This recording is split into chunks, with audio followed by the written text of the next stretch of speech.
Hey guys, welcome to How to Solve YouTube channel. In today's video, I am going to show you how to combine videos on TikTok. The process is really simple. Go and tap on your TikTok app. After that, tap on the plus icon at bottom of your screen. After that, tap on the upload at right bottom corner of your screen.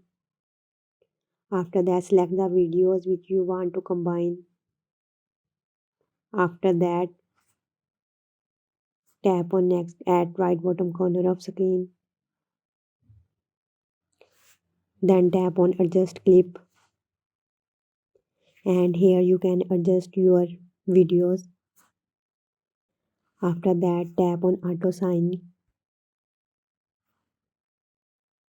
By doing this, you can choose your videos background music. After doing this, tap on done, then tap on next. Here you can see your videos has been combined.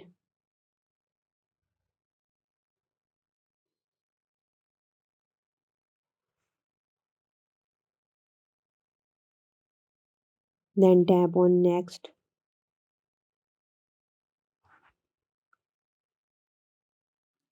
So this was the process by which you can combine your videos in TikTok. If you find this video helpful, please like, share and subscribe. Thanks. Have a good day.